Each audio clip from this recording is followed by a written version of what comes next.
And with a major twist in the case of 4 University of Idaho students murdered in an off-campus home in 2022, which has gripped headlines for more than a year. Today, the house where those students were killed was demolished, a crushing blow to the families of those victims and one family's last-ditch effort to halt the process.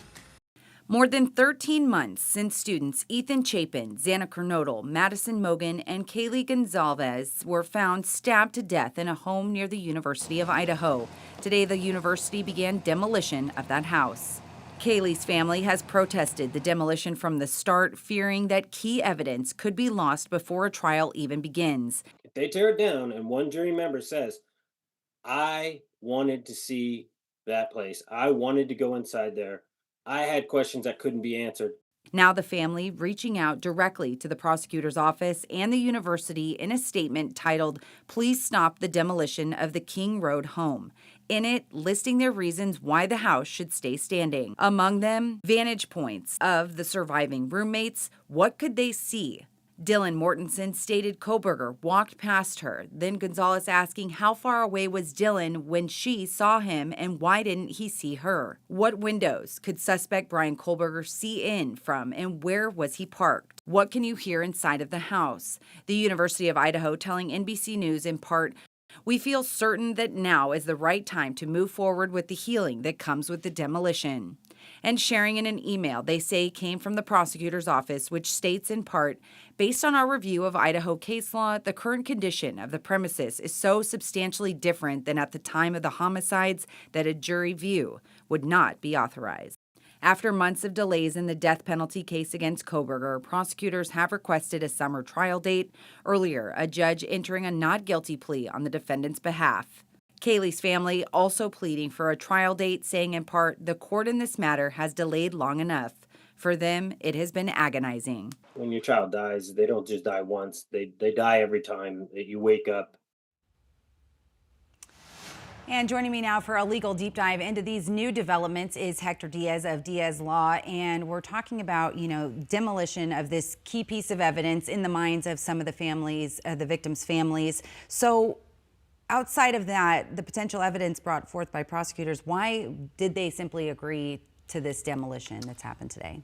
As we heard in the piece, I think that there was a consensus. They sat down with the court, prosecutor, defense attorneys, and they concluded that the home is in such a different state than it was when these murders allegedly occurred that it really wouldn't serve as any evidentiary value. But that, again, a lot of things happen in trial. There are a lot of moving pieces.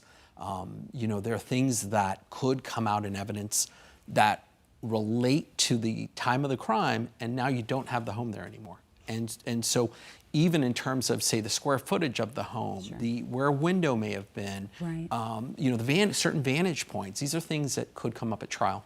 Well, and when the university talks about this being part of the healing process, that might be true, but if there's differing opinions, again, from the victims' families, should it maybe had that halted process, maybe they stop to think about it once more? Victims have a say in terms of what occurs in a criminal case, but they don't have the final say. Sure. Ultimately, the court has to follow the law. They will take input. Here, I think the judge made a decision based on a review of what the evidence would look like.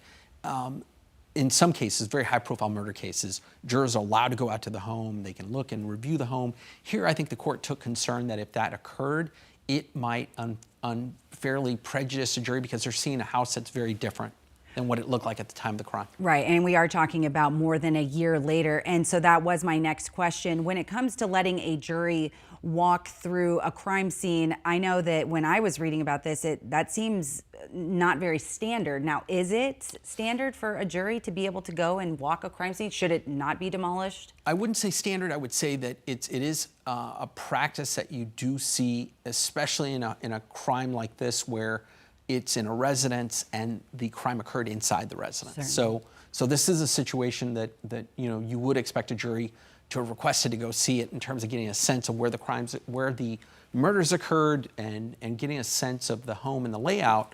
But now that's gone. So again, the prosecution would have ultimately reviewed this, strategized in terms of whether it was in their best interest and something that wasn't going to undermine their prosecution. All right, and Kohlberger facing 4 counts of first-degree murder. In that case, a trial date yet to be set.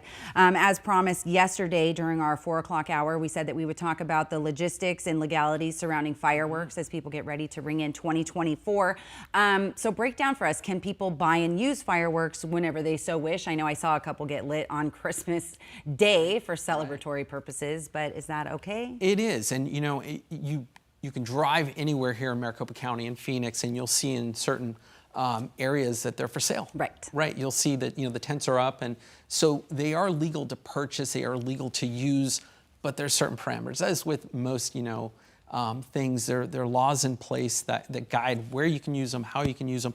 And really, I think the rule here is that you can't, these fireworks that are being shown up on TV, you can't go light these kind of aerial fireworks. Right, and let us be clear, the B-roll, the file video, if you will, that you are seeing, those are at organized events where professionals are handling those because, let's be honest, the laws are in place to ultimately protect people, pets, and their property. Absolutely. So most of the fireworks that you can purchase legally are the ground fireworks. So the cylinder, the cones that you see that'll have the sparklers, or they will now throw up kind of like a, you know, kind of an intense flare of sorts. Okay. And, you know, but what's interesting is that the law does, in most situations, prohibit where you use these. So you can't go to a public park and light the fireworks there.